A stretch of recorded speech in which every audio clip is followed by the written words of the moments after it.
మీ మోకాల నొప్పులకు ఎటువంటి సర్జరీ లేకుండా ఎపియాన్ పెయిన్ క్లినిక్ అందిస్తున్న అత్యాధునిక చికిత్స.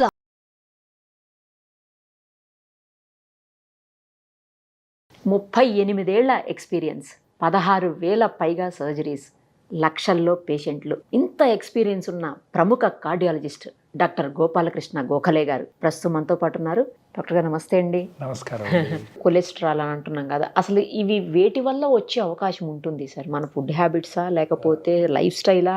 జెనెటిక్ ఫ్యాక్టర్స్ ఉంటాయి. ఏంటంటే ఇది కొలెస్ట్రాల్ అనేది చాలా ఎసెన్షియల్ సబ్స్టెన్స్ మన బతకటానికి. ఓకే. అది లేకపోతే మనం చచ్చిపోతాం. కొలెస్ట్రాల్ ఫ్రీ డైట్ అనేది కరెక్ట్ కాదు.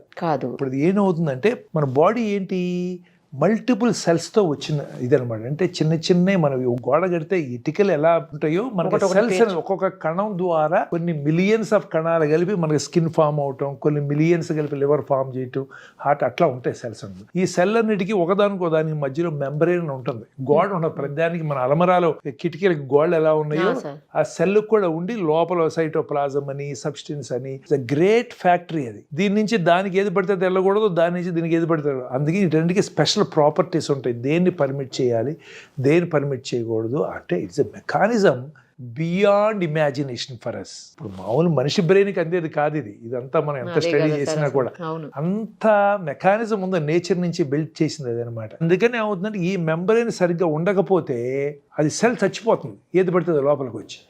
అలా మెయింటైన్ చేయాలంటే ఆ cell membrane cholesterol essential component. అందుకని cholesterol is not bad, nothing is 100% bad. ఇది ఏమైనా పాయిజన్ కాదు, ఎండ్రినో లేకపోతే సైనడో కాదు. ఇది చాలా వరకు సబ్స్టెన్స్ ఏంటంటే అవి ఒక మోడరేట్ డోసులో దే సేవ్ అస్.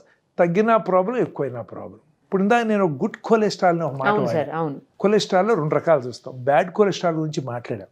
ఇప్పుడు గుడ్ కొలెస్ట్రాల్ అంటే అది ఎంత ఎక్కువ ఉంటే మనకు అంత మంచిది అని అనుకునేవాళ్ళు. కానీ ఈ మధ్య గుడ్ కొలెస్ట్రాల్ అనేది కూడా ఒక లెవెల్ దాటితే డేంజర్, వాళ్ళకు కూడా హార్ట్ అటాక్స్ వచ్చి చనిపోతున్నారని వచ్చినాయి స్టడీస్. సో దేనికంటే 40 to 60 ఆ రేంజ్లో ఉంటేనే అందం. అంతకంటే దాటితే మనకు ఇప్పుడు దాకా మేము కూడా అనుకునేవాళ్ళం, రీసెంట్గా కూడా హెచ్డిఎల్ ఎక్కువ ఉండి నీకు హార్ట్ అటాక్ వచ్చే అవకాశం తక్కువే అని చెప్పేవాళ్ళం ఫ్రెండ్కి.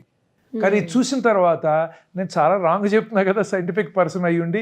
బట్ మనం తగ్గించడానికి ఏమీ లేదు హెచ్డిఎల్ కొలెస్ట్రాల్కి, మరీ ఎక్కువ ఉంటే. కొద్దిమంది ఉంటారు. అయితే కామనెస్ట్ ఏంటంటే మనకి ఆ గుడ్ కొలెస్ట్రాల్ అనేది తక్కువ ఉంటుంది. ఆ 40-60 రేంజ్లో ఏమవుతుందంటే అది ప్రొటెక్ట్ చేస్తుంది. ఇప్పుడు 60 కంటే ఎక్కువనే డేంజరే. మనకి మోస్ట్ ఆఫ్ ద టైమ్స్ 40 కంటే తక్కువ ఉంటుంది. మనకి అందరికీ 20, 25, 30 అలా ఉంటుంది. Only few people have got 40 to 60. ఏంటంటే ఏషియన్స్కి జెనెటిక్గా మనకి తక్కువ ఉంటుంది చాలామంది. ఇంకా మెడిసిన్ సరైన రాలా, సోకాల్డ్ హెచ్డిఎల్ కొలెస్ట్రాల్ మీద పనిచేసే రాలా. ఇప్పుడు మనం వాడేవన్నీ కూడా ఎల్డిఎల్ కొలెస్ట్రాల్ మీద పనిచేసే మెడిసిన్సే మనం వాడేవన్నీ కూడా. ఈ ఇంక్లిజరాల్ అనండి, రోజువాస్టాటిన్ అనండి, సిమాస్టాటిన్ అనండి. ఇప్పుడు ఈ కొలెస్ట్రాల్ ఎలా తగ్గించుకోవచ్చు సార్? ఎలా తగ్గించుకోవాలంటే అసలు ఇందాక కొలెస్ట్రాల్ రైజ్ అవటానికి కారణం ఒకటి genetic factors.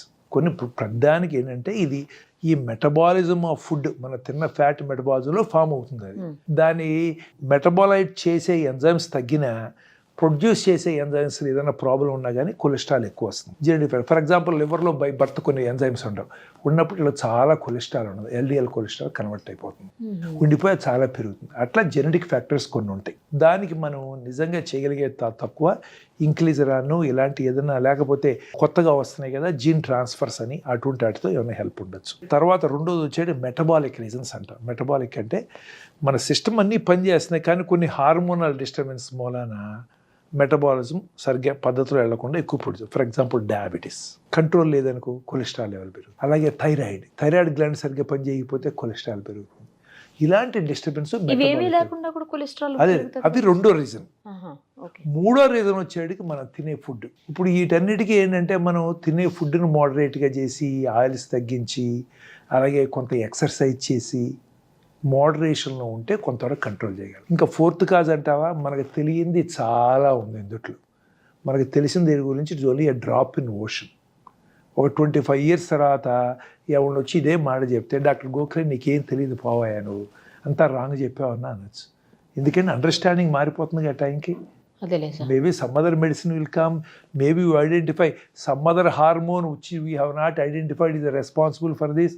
Anything is possible that time, but as of now this is the only thing we know about. Okay, మరి ఎలా కంట్రోల్ చేసుకోవాలి సార్? ఆయిల్స్ కంట్రోల్ చేసుకోవటం, ఇంకా మరంతే ఇప్పుడు మనం తినే ఫుడ్లో ఫ్యాట్ కంటెంట్స్ తగ్గించుకుంటాం. లైక్ లైక్ ఏదైనా కానీ ఇప్పుడు ఫర్ ఎగ్జాంపుల్ ఘీ ఉంది, లేదా ఎక్కువ ఆయిల్ సాచురేటెడ్ ఫ్యాట్స్ తీసుకుంటాం. అన్సాచురేటెడ్ మంచిదే, బట్ సాచురేటెడ్ డాల్డా ఉంది ఇప్పుడు ఇలాంటి ఇప్పుడు తగ్గిపోయింది, కానీ ఇంతకుముందు చాలా వాడేవాడు కదా. అట్లాగే ఇప్పుడు ఈ మటన్ లాంటివి ఉన్నాయి కదా, where there are saturated fats ఎక్కువ, ఏంటంటే యానిమల్ మీట్లు అలాంటి ఉంటుందన్నమాట. అసలు డైట్ ఒకటి, తర్వాత ఏంటంటే మోడరేషన్ ఆఫ్ డైట్, తర్వాత ఎక్సర్సైజ్, తర్వాత ఏదైనా డయాబెటీస్ ఇలాంటివి ఉంటే మనం వాటిని కంట్రోల్ చేయటం, తర్వాత ఆల్కహాల్ లాంటివి తీసుకునే వాళ్ళకి కూడా ఏమంటే ఈ ఎల్డిఎల్ కొలెస్ట్రాల్ లివర్ మీద ఎఫెక్ట్ వచ్చి. సో అందుకని ఇలాంటివి మనం మోడరేట్ చేసుకుని body weight, food, exercise, diet and avoiding things like alcohol, అవి చేసేవి తగ్గకపోతే దెన్ ఆబ్వియస్లీ మనం వెయిట్ తగ్గినా, ఫుడ్ మార్చినా, ఎక్కువ ఉంటే కొలెస్ట్రాల్ ఎక్కువ ఉంటే దెన్ ఇప్పుడు దేమో టాబ్లెట్స్. అది టాబ్లెట్స్తో కంట్రోల్ అయిపోతుందా సార్? చాలా మందిలో అవుతుంది, చాలా మంది. కొంతమందిలో ఇందా చెప్పా కదా, టాబ్లెట్స్, ఈ స్టాటిన్ టాబ్లెట్స్ ఇస్తే బాగా మజిల్ పెయిన్స్ వచ్చేస్తాయి. మజిల్ పెయిన్స్ వచ్చి వాళ్ళు అసలు నడవలేరు, దాదాపు గొడవ అవుతుంది. ఒక్కోసారి కొన్ని మజిల్ దెబ్బతింటుంది, కొద్దిమందికి లివర్ కూడా దెబ్బతింటుంది, ఎంజైమ్స్ రైజ్ అవుతాయి. అందుకని ఈ టాబ్లెట్ స్టార్ట్ చేసిన తర్వాత 1 నెలకో 2 నెలకో 3 నెలకో ఆ లివర్ ఫంక్షన్ టెస్ట్ అని చేస్తాం, just to make sure that there are no side effects with this drug. అదే తెలియదు. కొంతమంది పడవనుకోండి, అప్పుడు ఆపేసి మనం ఇంక ఈ ఫుడ్తో పడకపోతే ఇప్పుడు ఇంక్లీజరానికి వెళ్ళాలి. లేదు, మనం డోసులు ఉంటాయి ప్రతిదానికి ఇచ్చేదానికి మెడిసిన్స్, ఆ డోసులు ఇచ్చినా కూడా మ్యాక్సిమం పర్మిసిబుల్ డోస్ ఇచ్చినా కానీ తగ్గకపోతే అప్పుడు ఇంక్లీజరాల్ అంటే యాడ్ చేయాలి. ఇప్పుడు at least for those patients we got some solution. ఇంక్లీజరాల్. మీరు ఇందాక ఒక మాట అన్నారు, మటన్ లాంటి వాటితోటి కొలెస్ట్రాల్ ఎక్కువగా పెరిగే అవకాశం ఉంటుందని. మటన్, రెడ్ మీట్ వీటికి ఎంత దూరంగా ఉంటే అంత మంచిదని అంటూ ఉంటారు సార్ జనరల్గా కూడా. సో ఇలాంటివి బాగా రైజ్ చేస్తాయా? హార్ట్ స్ట్రోక్స్కి ఇవి కారణం అవుతుంటాయా? అవునండి, అంటే అవి తీసుకుంటే అంటే సాచురేటెడ్ ఫ్యాట్ పెరిగి కొలెస్ట్రాల్ లెవెల్స్ పెరిగి హార్ట్ అటాక్ వచ్చే అవకాశం పెరుగుతుంది. But we have seen many people who eat regularly mutton, they are free of heart problem. They are vegetarians, pure Brahmins who eat only vegetarian diet, no red meat, they develop heart. ఇవన్నీ multifactorial అంటాం. అంటే ఏమవుతుందంటే వీటిలో మన తినే ఆహార పదార్థం దగ్గర నుంచి, తాగే దాని దగ్గర నుంచి, ఎక్సర్సైజ్ దగ్గర నుంచి, జెనెటిక్ ఫ్యాక్టర్ ఇవన్నీ కలిపి మాడ్యులేట్ చేస్తాయి. అంతేగాని ఇది తినడం వల్లే వచ్చింది అంటాకి వీళ్ళు ఇది తినకపోతే రాదు అసలు లేదు. ఎవరికి 1+1 becomes 3, 1 becomes 5, 1+1 becomes only 1. మనకి that is the body repair mechanisms చాలా ఉంటాయి మనకి. అందుకని ఏంటంటే మనకు తెలిసినంత వరకు కొన్ని ప్రివెంట్ చేయండి, తర్వాత రెగ్యులర్ చెకప్స్కి వెళ్ళండి అని చెప్తాం అనమాట. That is the only you can monitor. ఏదో రకంగా అయిపోవాల్సిందే కదా, కాబట్టి ఏంటంటే ఏజ్ పెరిగే కొద్దీ సిస్టంలో తేడాలు వచ్చి ఏదో ఒకటి వస్తూనే ఉంటాయి. మనం మానిటర్ చేస్తే ఇంకొంచెం కంట్రోల్ చేసి ఇంకొంచెం లైఫ్ స్పాన్ పెంచడానికి అవకాశం, ఎక్స్టెండ్ చేసుకుంటానికి అవకాశం ఉంటుంది. Thank you sir, thank you so much. నమస్కారం.